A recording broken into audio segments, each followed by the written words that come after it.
Selamat pagi jemaat sekalian.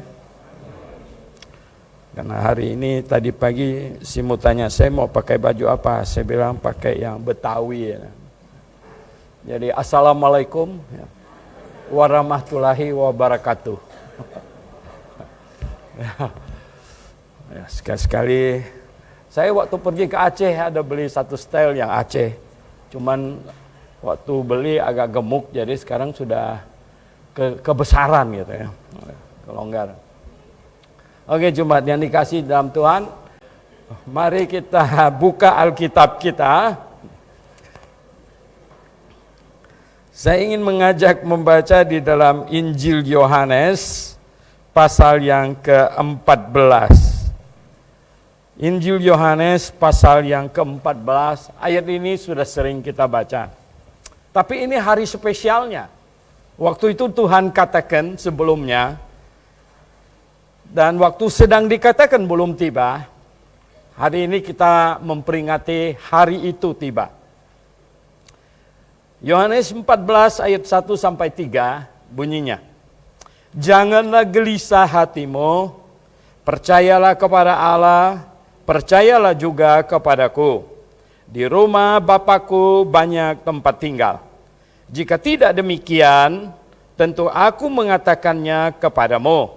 Sebab aku pergi ke situ untuk menyediakan tempat bagimu. Dan apabila aku telah pergi ke situ dan telah menyediakan tempat bagimu, aku akan datang kembali dan membawa kamu ke tempatku, supaya di tempat di mana aku berada, kamu pun berada. Kita berdoa. Bapa di sorga, terima kasih untuk kasih setiamu kepada kami. Tuhan, pimpinlah kami agar hari ini, hari di mana kami spesial khusus mengenang Tuhan yang mengasihi kami, Tuhan Yesus yang sudah menyelamatkan kami, meninggalkan bumi ini kembali ke sorga, dan kemudian 10 hari kemudian mengutus Roh Kudus untuk mendampingi kami, sehingga kami bisa memahami kebenaran-Mu dan melaksanakan semua kebenaran-Mu Tuhan dalam hidup kami. Berkati jemaat Grafe, supaya melalui jemaat ini Tuhan, kebenaran-Mu dikumandangkan ke seluruh muka bumi. Kami berdoa, mengucap syukur, mohon kasih setia-Mu dalam nama Tuhan Yesus Kristus. Amin. Oke, pagi hari ini kita memperingati hari Tuhan Yesus naik ke sorga. Hari Tuhan Yesus naik ke sorga. Saya hanya mau bicara 3 poin saja, tapi kelihatannya panjang 3 poin walaupun. Saudara yang saya kasih dalam Tuhan, poin yang pertama adalah mengapa Tuhan kembali, dan ini peristiwa seperti apa. Dan banyak hal yang berentetan dengan hal ini. Saudara yang saya kasih dalam Tuhan, banyak pemimpin agama, mereka mati, bangkit lagi, ada kuburnya di situ, ya. Kalau mau digali ada tulangnya juga di situ, ya. Tetapi Tuhan kita tidak.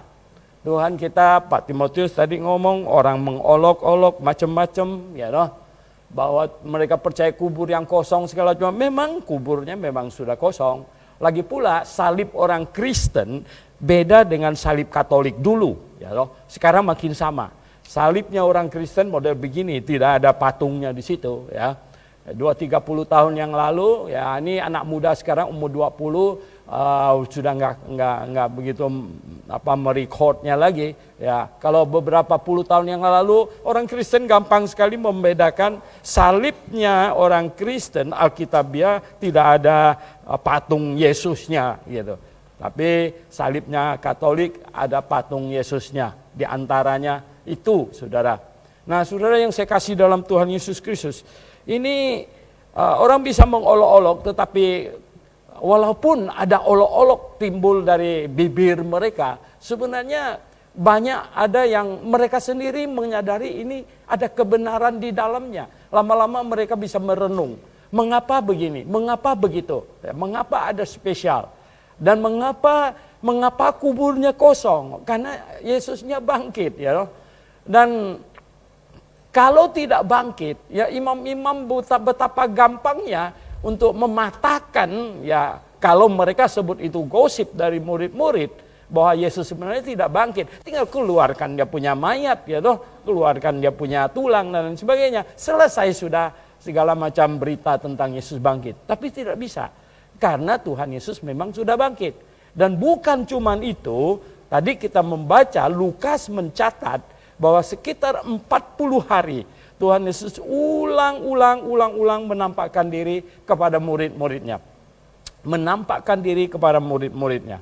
Nah, saudara yang saya kasih dalam Tuhan Yesus Kristus, mengapa hanya menampakkan diri kepada murid-muridnya? Mengapa tidak menampakkan diri kepada bangsa Yahudi secara keseluruhan dan lain sebagainya? Saudara yang saya kasih dalam Tuhan Yesus, belum waktunya. Bangsa Yahudi yang sudah menyalibkan Yesus Kristus pada waktu itu, atas permintaan imam besar, atas permintaan raja, atas permintaan tua-tua bangsa Yahudi, atas permintaan Sanhedrin sebenarnya yang mewakili bangsa Yahudi secara keseluruhan, bahwa dia itu disalibkan. Sebenarnya itu bukan mereka menghukum Tuhan, itu terbalik. Sebenarnya mereka masuk dalam hukuman. Mereka telah menerima hukuman untuk mereka karena mereka menolak Allah yang maha besar. Mesias yang dijanjikan kepada nenek moyang mereka sedemikian rupa telah mereka tolak. Saudara yang saya kasih dalam Tuhan, tahukah Anda bahwa hukuman akan dijatuhkan, bahwa mereka akan sengsara bukan ratusan tahun, bahkan ribuan tahun. Oh, saudara yang saya kasih dalam Tuhan, ya, 30 sekian tahun kemudian datanglah Jenderal Titus mengepung kota Yerusalem.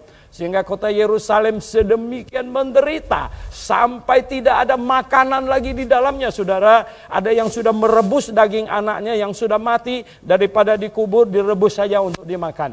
Saudara yang saya kasih dalam Tuhan, akhirnya mereka tidak tahan dan mereka buka pintu gerbang dan kota Yerusalem dibakar habis, bait Allah dibakar habis. Orang Yahudi terkocar-kacir ke seluruh muka bumi. Dan lenyaplah bangsa Yahudi pada waktu itu, saudara. Saudara yang saya kasih dalam Tuhan, yang mereka banyak lari ke negara-negara Arab, lari ke Eropa, lari ke mana-mana. Bahkan ada yang lari sampai ke Cina. Saudara yang saya kasih dalam Tuhan, bangsa Yahudi lenyap dari muka bumi pada saat itu.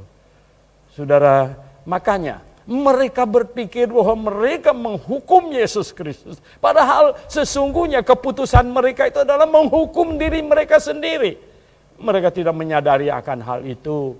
Dan saudara yang saya kasih dalam Tuhan, ketika bangsa Yahudi menolak Yesus Kristus, menolak Mesias, menolak Tuhan, mereka tidak layak lagi untuk mendapat posisi di hadapan Tuhan. Oleh sebab itulah saudara yang saya kasih dalam Tuhan, maka tiang penopang dan dasar kebenaran akhirnya Tuhan percayakan kepada segelintir orang yang percaya kepadanya. Segelintir orang yang percaya kepadanya. Saudara yang saya kasih dalam Tuhan Yesus, tercatat setelah mereka pulang dari menyaksikan Tuhan naik ke sorga di Bukit Zaitun saat itu, dia terhitung sekitar 120-an orang. Sekitar 120-an orang saja. Oh, saudara, sebenarnya begitu sedikit. Bukankah yang makan 5 roti dan 2 ikan lebih dari 5.000 orang laki-laki? Bukankah betapa banyak orang yang sudah menerima kesembuhan? Bukankah betapa banyak orang yang sudah melihat mujizat? Bukankah betapa banyak orang yang 4.000 orang pernah memakan roti juga? Saudara yang saya kasih dalam Tuhan, banyak sekali sebenarnya yang telah menyaksikan. Banyak sekali mereka sampai pernah satu kesempatan ingin mendaulat dia menjadi raja saat itu. Karena berpikir bahwa inilah dia yang sanggup melepaskan bangsa Yahudi dari cengkeraman kerajaan Roma yang begitu kuat pada saat itu. Saudara yang saya kasih dalam Tuhan Yesus Kristus, di mana mereka semua? Di mana mereka semua, saudara? Di mana mereka semua kalau bertanya? Mereka semua hilang. Mereka semua oportunis, saudara. Oportunis tidak bisa bertahan, saudara yang saya kasih dalam Tuhan. Saya sering berkata bahwa sebenarnya saudara, hampir tiap minggu kalau kita tanya, ada orang baru datang pertama kali sini, ada yang angkat tangan baru pertama kali datang, duduk, kasih kenal namanya, kita nyanyi lagu, sambut dia. Ya, kemudian kita bilang, oke, minggu depan datang lagi ya, enggak datang lagi, seterusnya saudara. Oh, ya, saya katakan banyak orang tidak sungguh-sungguh terhadap kebenaran. Banyak orang oportunis sebenarnya. Saudara yang saya kasih dalam Tuhan, kalau orang hari ini sebenarnya, ini zamannya internet saudara, ini luar biasa sekali.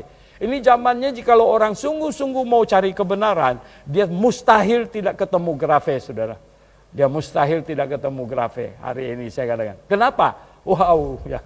Kita punya bahan ada di internet ya. Ada GBI Agrafe, GBI Indonesia, ada blog siapa, blog ini, blog itu, segala macam di YouTube, di Facebook, di mana-mana. Kalau orang mau sungguh mencari kebenaran, dia mustahil tidak ketemu Grafe. Dia mustahil tidak ketemu kebenaran.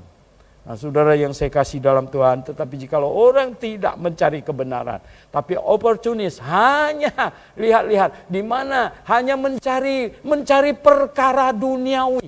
Saudara yang saya kasih dalam Tuhan, saya bilang ini 3 hal ini ya. Yang duniawi, yang materi, duniawi dan jasmani. Ya, ini 3 ini. 3 ini memang yang paling gampang dilihat punya. Yang kekinian gitu, yang kekinian ya. Yang sekarang ini, yang dibutuhkan sekarang ini, yang semua orang mau ya loh, yang bersifat jasmani ya loh. Kalau orang sudah sakit parah, divonis misalnya kanker ya enggak. Waduh, ini mah tinggal 6 bulan lagi ya loh. Saya ingat mama saya ya. Kami semua sampai bingung siapa yang berani kasih tahu dia bahwa dia tinggal 6 bulan lagi ya enggak. Yang muda bilang kasih tahu, yang tua, yang lebih tua bilang jangan. Kita bingung sendiri saudara. Saudara yang saya kasih dalam Tuhan Yesus, coba bayangkan, ya enggak, situasi seperti demikian. Saudara, ini situasi di mana orang dihadapkan kepada, ini saya divonis waktu umur tinggal 6 bulan, mau cari apa? Saudara yang saya kasih dalam Tuhan Yesus, kalau Anda dikasih tahu dokter yang lumayan terkenal dan dapat diandalkan, kredibel, bilang stadium akhir tinggal 6 bulan. Anda bikin apa? Makan sebanyak-banyaknya? Anda bikin apa? Anda bikin apa? Pernah nggak coba? Kalau saya divonis dokter tinggal 6 bulan, saya bikin apa? Saya bikin apa? 6 bulan bikin apa? 6 bulan itu 6 kali 30 loh. Ya. Itu cuma 100 sekian hari, 180-an hari. Ya. 180 hari, countdown. Ya, 180, tinggal 179, 178.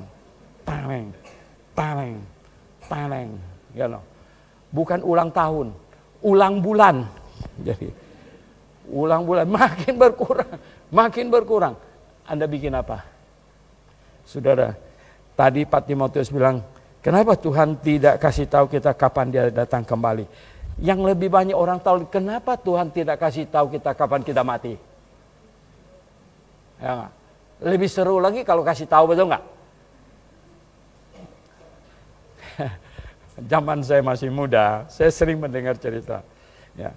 Banyak orang Tionghoa saking bodohnya, mereka pergi ke tempat yang tukang ramal nasib. Tukang ramal nasib itu sangat pintar. Ya. Makanya mereka disebut orang pintar karena yang datang bodoh-bodoh gitu kan.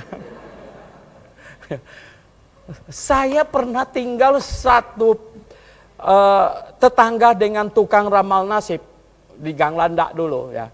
Saya beda dengan dia cuma satu papan, dindingnya papan jadi bukan semen. Jadi saya dengar semua yang dia omong gitu. Semua yang dia omong tuh saya dengar. Saya punya tempat tidur, dia punya meja ramal nasib orang tuh beda satu papan aja gitu. Jadi saya dengar dia omong. Dia bohong orang terus gitu ya. Ya kadang-kadang sore-sore saya duduk dengan si bilang, "Ai kemarin udah bohong banyak orang." Dia ketawa, dia bohong orang. Saudara yang saya kasih dalam Tuhan. Karena mereka tuh pintar. Orang tanya nasib tau nggak? Dia bilang apa? Kalau yang datang tanya 40, umur 40, dia bilang gini. Kira-kira, dia bilang, umur 55, kamu akan melewati satu lompatan yang hebat. Kan? Mungkin bisa lompat, kamu bisa lewat. Kalau tidak, wah, gawat waktu itu. 55. Kalau lewat bisa capai 60, 70. Nanti kalau lewat dia bilang 65, kau akan lompatan yang lebih dahsyat lagi. Ya, mudah-mudahan lewat. Tahu nggak? Umur 44 stresnya bukan main, yang nggak lompat-lompat gitu loh. Betul kan?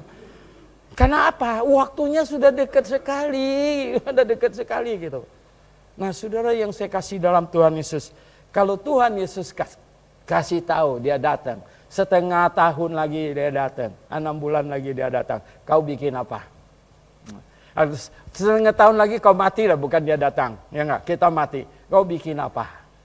Oh, saudara yang saya kasih dalam Tuhan, ya sebenarnya saya kan sudah bilang, mengapa orang harus segera bertobat? Dan sebenarnya mengapa orang harus giat sungguh-sungguh di dalam Tuhan setelah bertobat? Minimum ada 3 alasan ini. 1, hati kita itu, manusia itu bisa berubah-ubah. Nanti hati jadi keras, jadi repot nanti. Gitu. Mumpung masih lembut gitu. Ya.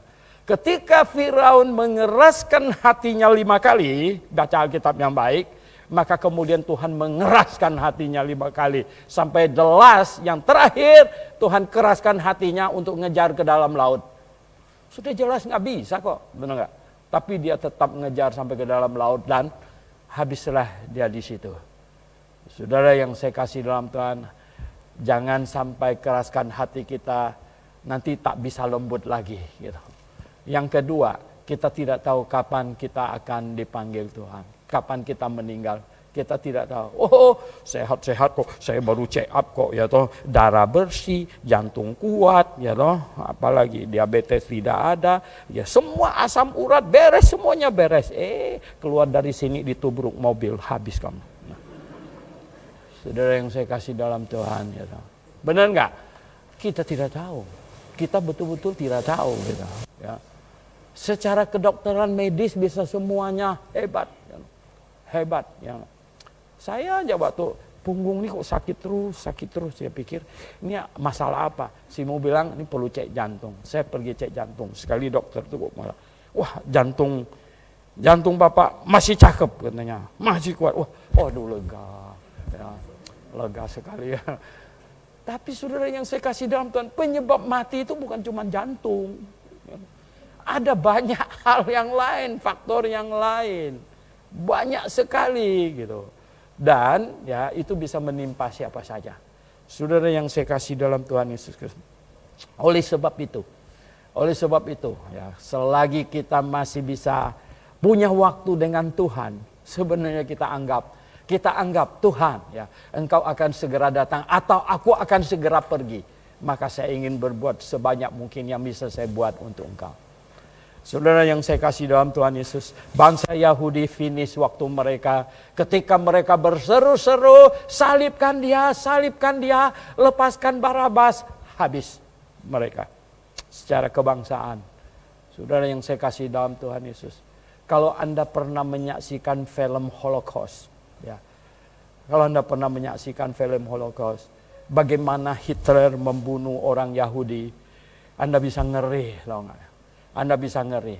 Orang Yahudi ya toh, sudah dikurung di satu tempat, nggak dikasih makan sampai sudah kayak tengkorak berjalan begini, tengkorak berjalan. Kemudian disuruh naik ke dalam kereta api, masuk ke dalam kereta api, tahu nggak? Kereta apinya menuju kemana? Kalau dibunuh, tahu nggak apa? Kalau dipancung capek sekali, kalau ditembak habis peluru, diciptakanlah ruang gas, saudara. Ruang gas, saudara yang saya kasih dalam Tuhan Yesus. Jadi kereta api itu gerbongnya masuk ke situ, sebab pas dia punya gerbong masuk ke situ, gasnya dinyalain, mati. Udah keluar gerbong yang lain lagi masuk, keluar, mati. Gerbong per gerbong mati, saudara. Gerbong yang udah mati mana? Diarahkan ke satu tempat. Ya, lubang raksasa sudah disiapkan. Semuanya dicemplungkan ke situ. Total jumlah saudara yang saya kasih dalam Tuhan dibunuh oleh Hitler tahu berapa? Sekitar 5 juta. Sekitar 5 juta. Oh saudara yang saya kasih dalam Tuhan. Enggak main-main itu ya. Enggak main-main. Jumlah orang Yahudi sekarang di Israel saja sekitar 5 juta. Ya. Penduduk Singapura itu sekitar 5 juta. Hitler membunuh sekitar 5 juta orang Yahudi. Dahsyat enggak? Oh saudara yang saya kasih dalam Tuhan.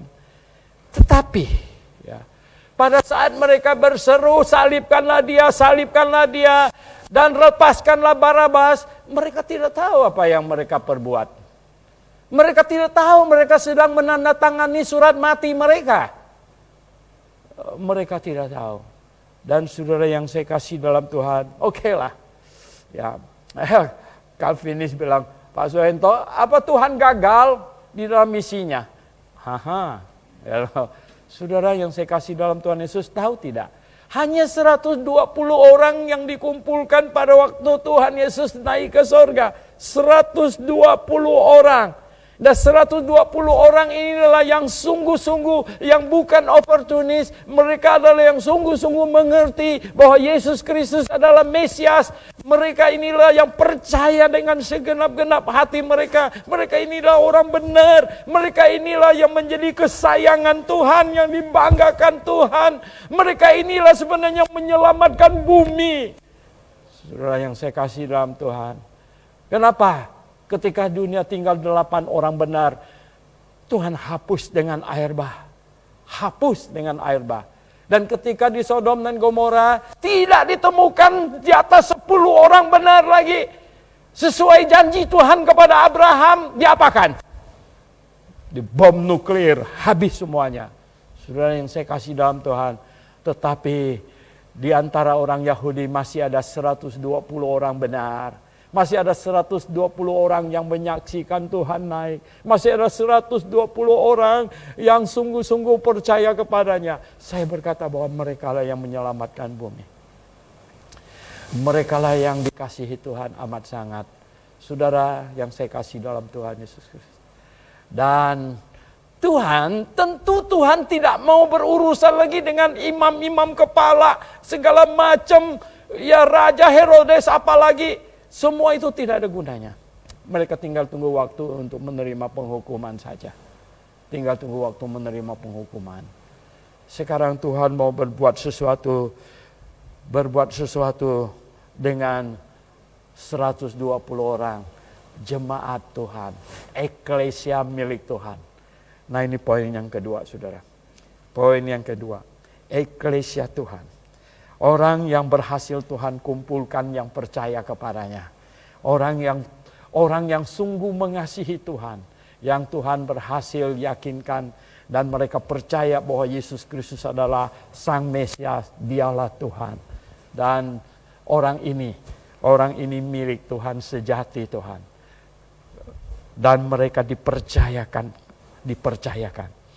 Dan Tuhan bawa mereka ke atas bukit. Tuhan bawa mereka ke atas bukit sambil memberkati mereka. Tuhan memberi tugas. Enggak bisa, tugas ini tidak bisa dikasihkan kepada bangsa Yahudi yang tidak percaya, saudara. Karena mereka tidak percaya. Tugas ini hanya bisa diberikan kepada orang yang percaya saja. Nah, maka itu tugas ini diberikan kepada 120 orang ini. Untuk apa? Menjadi saksi, tadi sudah dibaca oleh Pak Timotius. Untuk apa? Menjadi saksi. Untuk menjadi saksi. Kamu akan menerima kuasa. Kamu akan menerima kuasa kalau Roh Kudus turun ke atas kamu. Dan kamu akan menjadi saksiku di Yerusalem, di seluruh Yudea dan Samaria, dan sampai ke ujung bumi. Oh saudara yang saya kasih dalam Tuhan Yesus Kristus. 120 orang ini menjadi saksi. Dan tiang fondasi mantapnya itu adalah apa? Rasul Kristus. Dan mereka diberi tugas untuk menjadi saksi. Kamu akan menerima kuasa. Kamu akan menerima kuasa. Di situ bahasa Yunaninya itu adalah dunamos. Itu asal kata dari dinamik, saudara. Ya. Dinamik itu adalah bahan peledak, saudara. Ya. Jadi kamu akan menerima bahan peledak. Ya. Dan kamu akan menjadi saksiku di Yerusalem, Yudea, Samaria, sampai ke ujung bumi. Wow, saudara yang saya kasih dalam Tuhan Yesus, tugasnya banyak. Menjadi saksi, saudara. Menjadi saksi. Pertama menjadi saksi apa dulu? Menjadi saksi apa? Tuhan ulang-ulang kasih lihat kepada mereka. Menampakkan diri kepada mereka. Ulang-ulang. Jadi mereka lah yang menjadi saksi bahwa Yesus Kristus hidup. Dan dia hidup, dia tidak mati, dia hidup. Dan bahkan bukan cuma hidup. Kami menyaksikan dia naik ke surga kok. Kami menyaksikan dia naik ke surga. Itulah saksi. Itulah saksi. Dan kesaksian mereka kemudian Tuhan ilhamkan supaya dituliskan kepada kita. Kita tidak menyaksikan Tuhan Yesus naik. Kita tidak menyaksikan Tuhan Yesus naik. Ya. Mereka yang menyaksikan. Mereka menyaksikan. Kita tidak menyaksikan. Kita itu membaca kesaksian mereka. Nah, kita yakin itu benar tidak? Oh, yakin itu benar. Mengapa kita bisa yakin itu benar? Oh, mereka, kalau kesaksian seseorang itu benar atau salah, karakternya itu kan sangat mempengaruhi, betul nggak? Ini orang pembohong. Dia bohong melulu. Dari 10 cerita, 8-nya bohong. Kita bisa percaya nggak apa yang dia itu? Apa yang dia omongkan? Nggak bisa. Ya. Dibentak-bentak sedikit saja berubah. Ya nggak?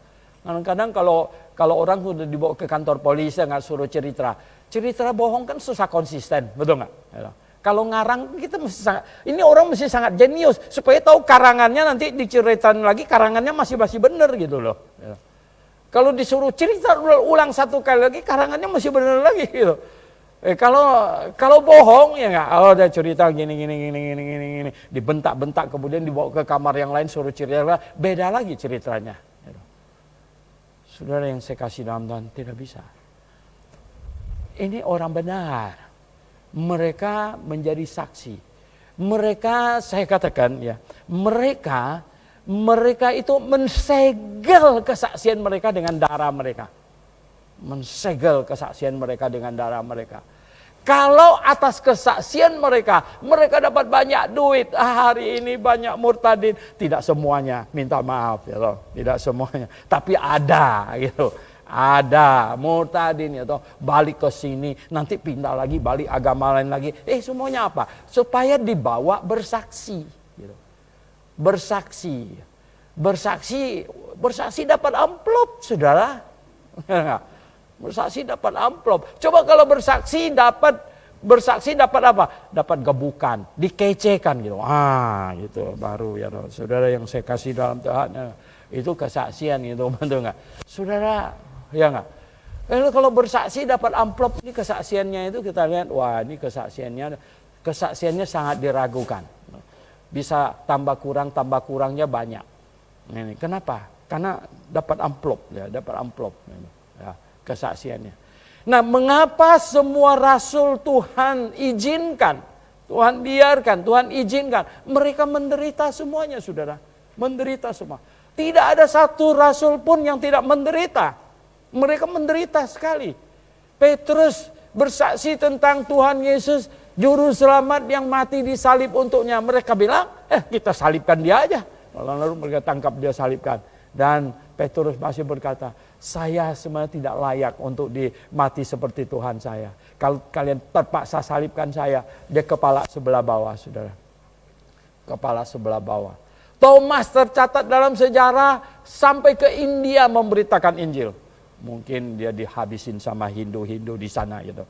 Nah, sampai di India nggak bisa tobatkan orang India, ternyata kan susah sekali. Thomas, tapi ada jejak-jejaknya, ada jejak-jejak Thomas dalam sejarah itu sampai ke India di sana. Nah, di India ada yang bilang, kenapa kita ada kadang-kadang bergurau juga gitu ya. Kenapa Thomas jauh-jauh sampai ke India ya? Mungkin dia nggak enak hati. Setiap kali ketemu temannya bilang apa? Udah percaya belum? Udah masukin jari kamu belum? Gitu. Aduh, ya dia pergi sampai ke India. Saudara yang saya kasih dalam Tuhan, tercatat dalam sejarah Bartolomeus dikulitin di Armenia, dikulitin saudara. Saudara yang saya kasih dalam saya mungkin gitu ya. Saudara mau coba dikulitin nggak? Ya, nggak usah apa, 1 senti aja, 1 senti aja. Ya, dicoba dilukain terus dicabut dikulitin gitu, 1 senti saja. Kalau kau dikulitin, ya, dikulitin. Oh saudara yang saya kasih dalam Tuhan. Nah mereka mengalami semua itu. Mereka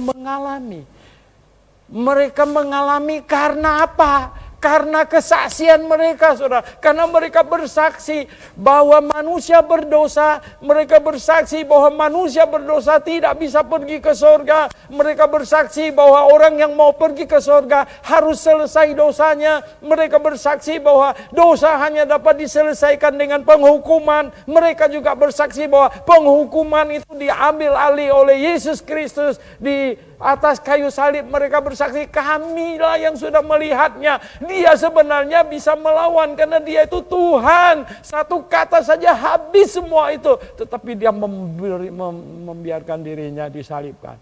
Dan ketika dipaku tangannya kami, dia berkata, ampunilah mereka karena mereka tidak tahu apa yang mereka perbuat. Saudara yang saya kasih dalam Tuhan. Dan mereka bersaksi bahwa setelah itu dia dikuburkan. Dan kami pikir habislah kami. Petrus sudah pergi jala ikan dan lain sebagainya. Dia bangkit. Kemudian dia menampakkan diri kepada kami. Kami yang menjadi saksi atas semua itu. Kami menjadi saksi. Kami menjadi saksi.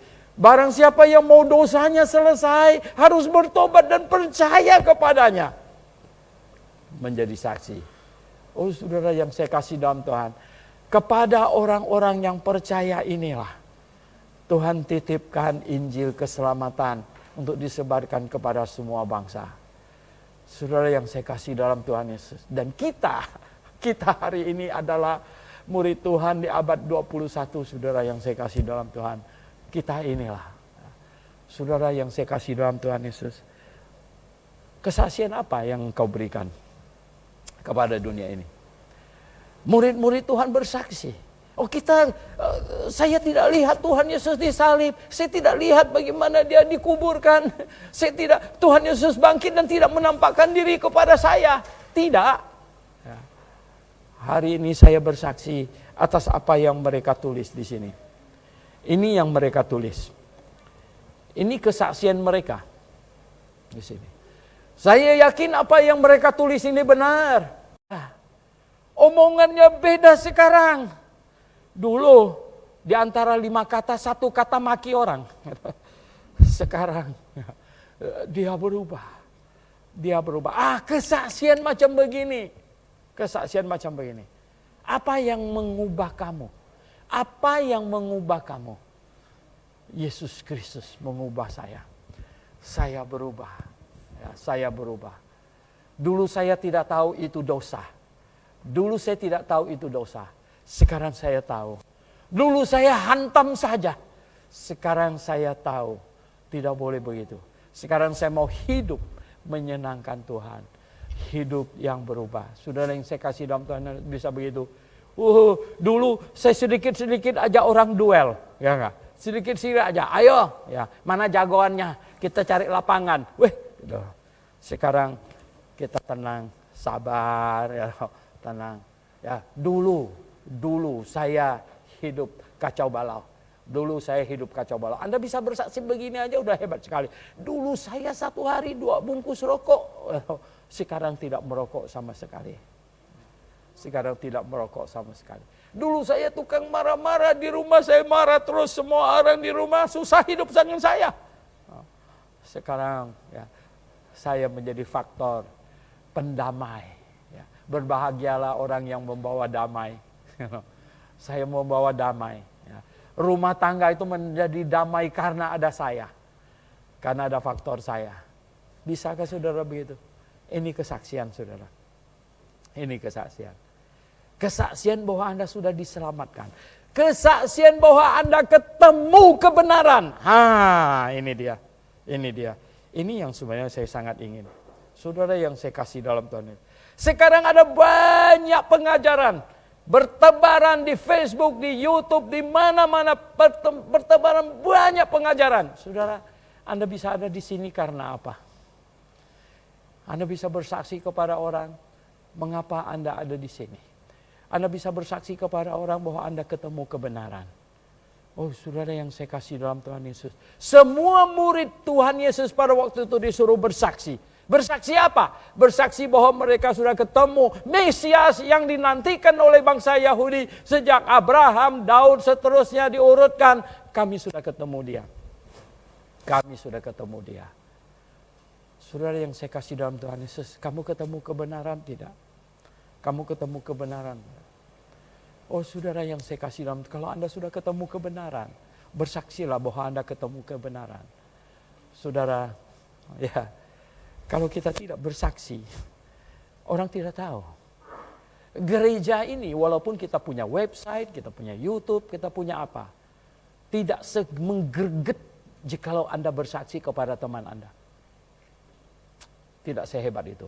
Jikalau Anda bersaksi kepada teman Anda, ya itu beda. Itu beda. Ya. Itu beda. Saya mencari kebenaran sekian puluh tahun. Akhirnya saya ketemu di sini.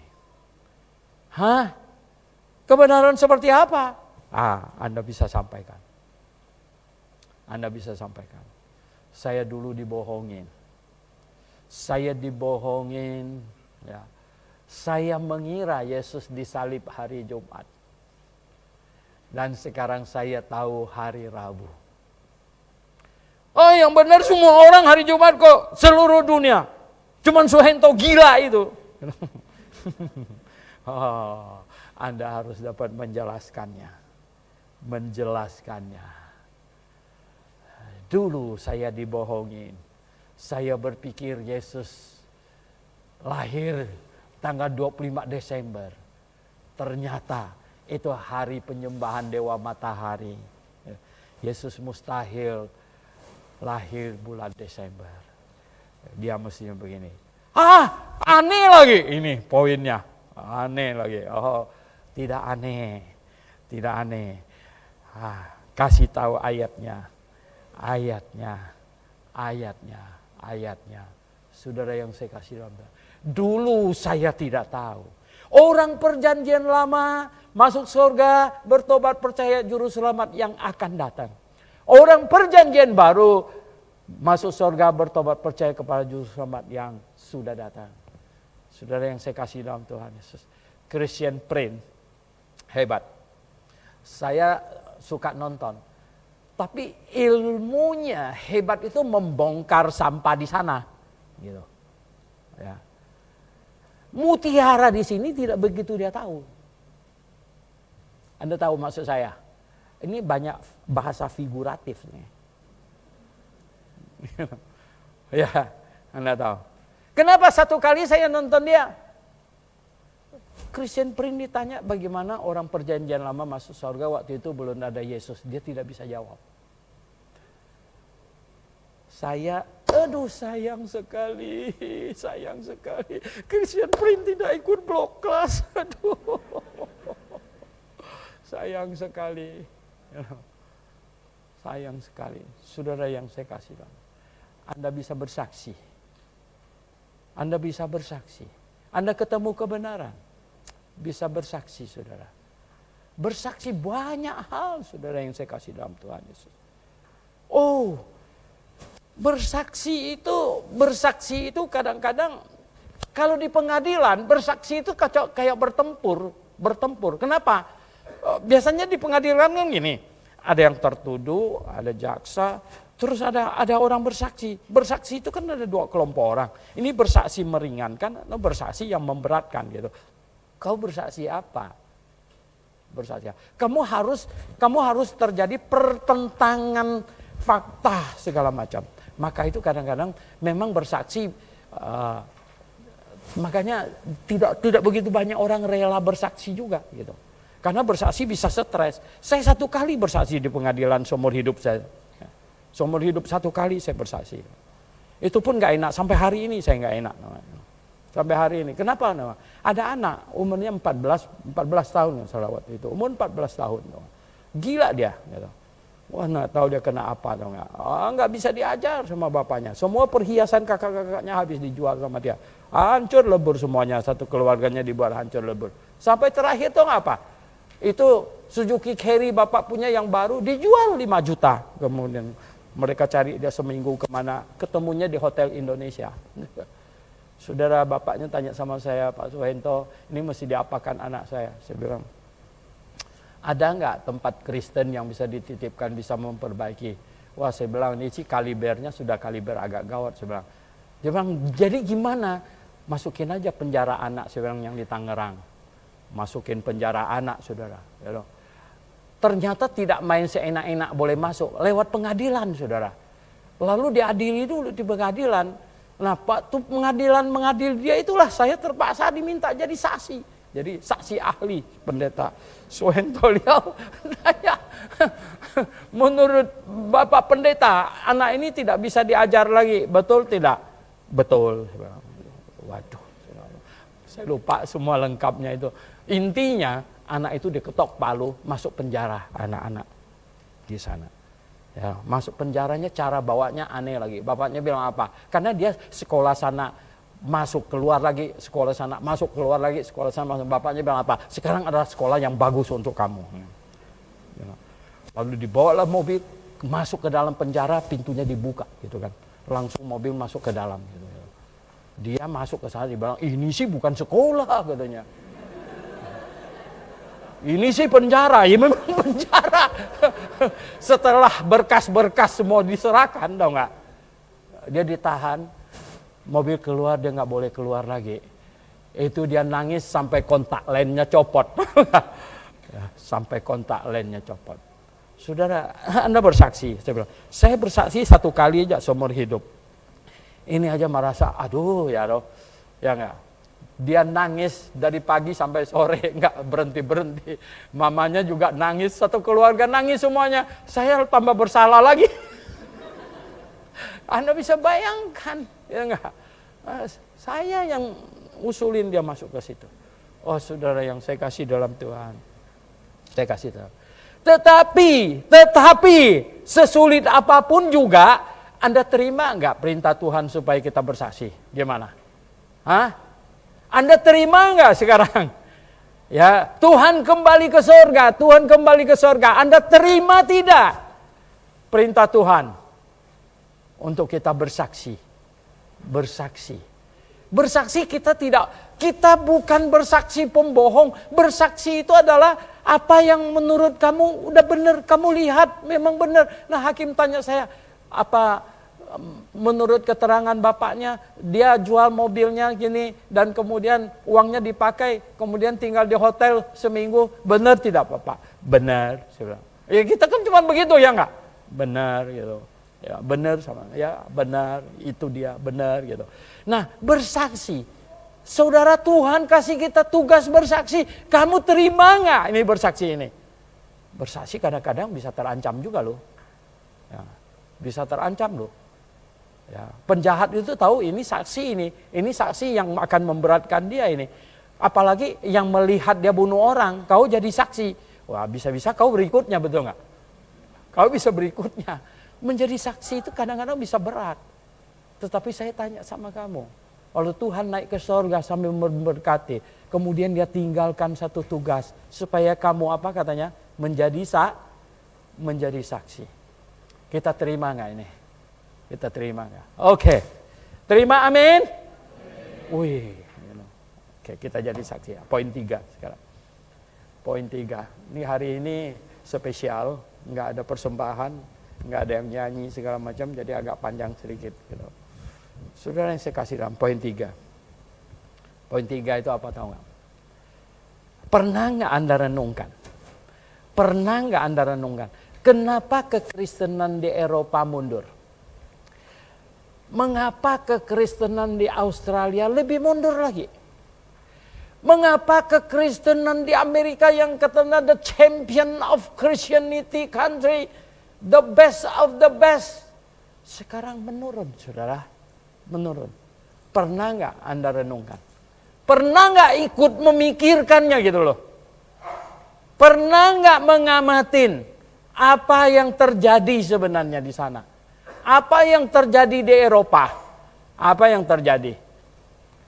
Tanya Pak Irwan dan semua, apalagi Pak Timotius yang sudah jalan-jalan banyak ke Eropa. Betul nggak? Pak Irwan baru pulang. Di Inggris ramai nggak jemaatnya Pak? Hah? Waduh ya. Kita lihat gedung gereja yang muat 2.000 orang jalan masuk. Sampai ke dalamnya cuma 20 orang. Ya. Yang 20 orang semuanya hampir pikun punya. Gitu. Yang anak muda sudah tidak ada.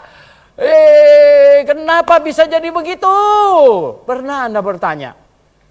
Kenapa tidak? Kenapa begitu? Mengapa satu persatu gereja dengan menaranya yang menjulang tinggi sampai mau nembus langit begitu, lalu diubah, ya. Bentuk lain. Mengapa? Tahu nggak mengapa? Nah, satu tingkat dari bersaksi sebenarnya, tahu nggak apa yang Tuhan mau dari kita? Berperang. Saya katakan berperang. Berperang dalam arti saya tidak mengajar Anda untuk ambil pedang kemudian mulai besok kita ada latihan di sini. Pak Soeharto karena jenderal jadi dia lah yang memimpin bagaimana nembak begitu. Bukan begitu, saudara. Bukan begitu ya. Kita berperang. Perang rohani. Saya kasih tahu, perang rohani. Kalau tidak perang, tidak ada kemenangan. Tidak ada kemenangan yang dicapai tanpa peperangan. Tidak ada. Mengapa kekristenan di Eropa, di Amerika semuanya itu mundur? Mengapa?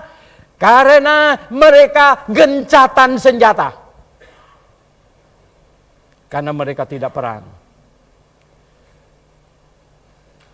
Kalau kita tidak perang,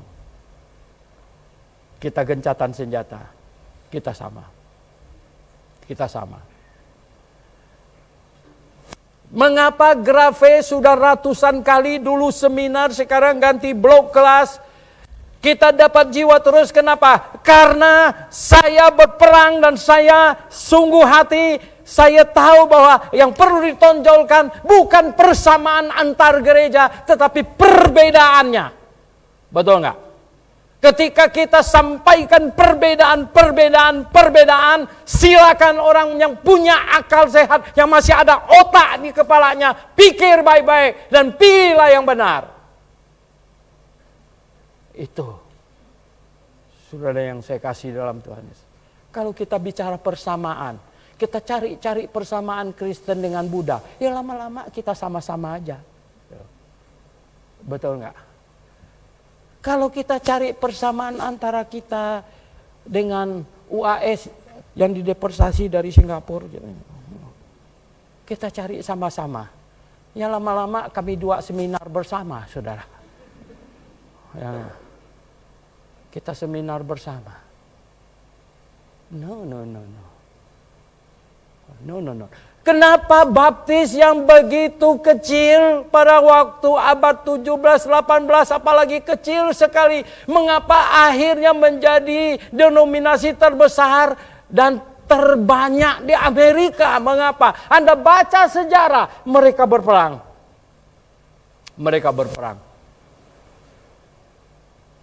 Mereka menobatkan semua pembaptis bayi pada waktu itu. Karena mereka berani berkhotbah. Itu baptis bayi asal usulnya dari iblis. Jangan terlalu menusuk hati orang dong. Bukan menusuk, kasih tahu yang benar gitu. Kasih tahu yang benar. Ya. Ini kami sembeli kamu, ini kamu ngomong 1 kali lagi.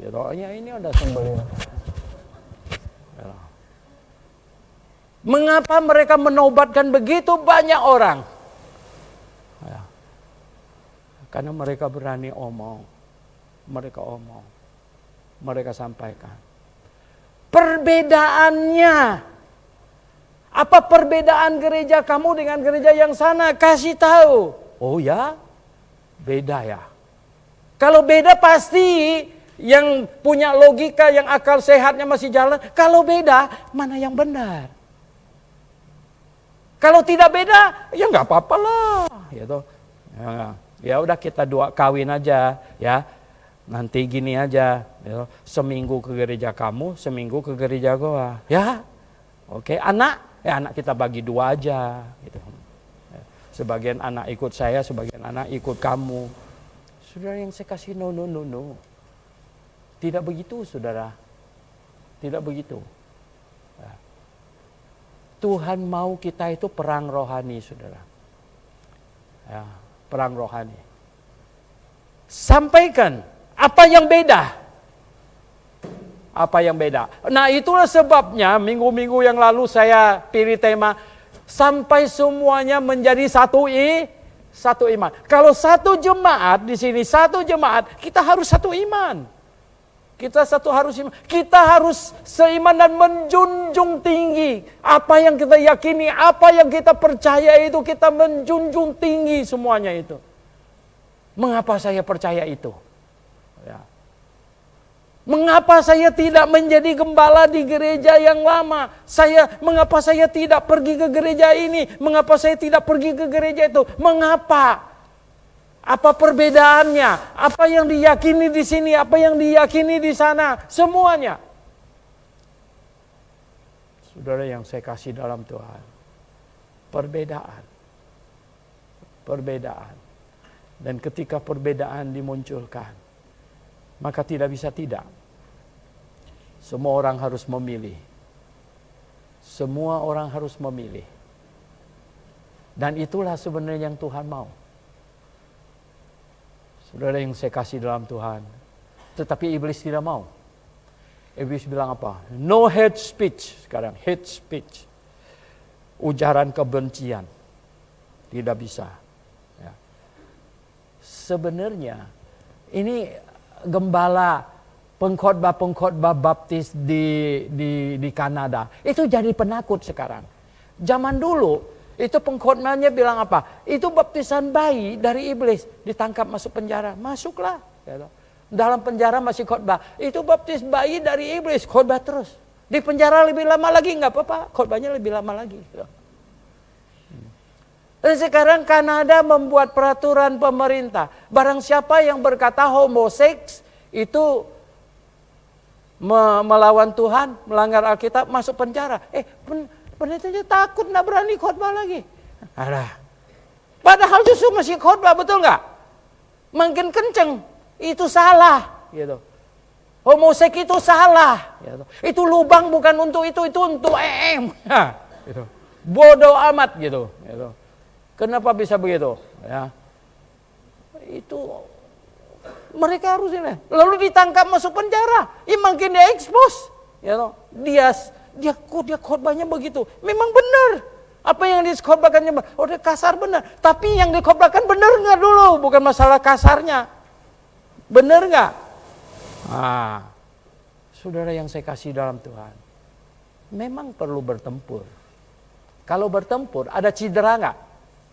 Wah, saya baru nonton di televisi. Itu Rusia sama Ukraina tuker tahanan. Ya, ada yang pulangnya begini, pakai tongkat, wah cedera, kakinya ketembak, patah dan lain sebagainya. Saudara yang saya kasih dalam Tuhan, kalau bertempur pasti ada cedera, tetapi ada kemenangan. Ya, ada kemenangan. Kita harus bertempur. Saudara yang saya kasih dalam Tuhan, ya. Itu yang kita mau, ya. Itu yang Tuhan mau. Nah sekarang kondisi di Amerika menurun drastis. Makin hari makin menurun. Makin hari makin menurun. Eropa kacau. Ya. Eropa kacau. Australia semua. Negara Kristen semuanya. Semuanya hancur. Kenapa? Karena tidak berani bertempur. Tidak berani bertempur. Kalau orang Kristen berani bersaksi. Kemudian bertempur. Beda. Dan Tuhan kembali ke sorga. Tuhan kembali ke sorga. Ya. Dengan bahagia melihat perkembangan, di mana Injil diberitakan, kesaksian disampaikan, dan kebenaran-kebenaran berani dinyatakan. Hamba-hambanya berani menghadapi masalah dan berani menyatakan kesalahan. Ini memperingati hari kenaikan Tuhan yang sungguh-sungguh bisa membuat kita bergetar. Tuhan, Engkau naik ke sorga, Engkau kembali ke sorga. Apa yang Engkau harapkan kami berbuat di dunia ini? Apa yang Engkau ingin kami lakukan? Mari kita berdoa.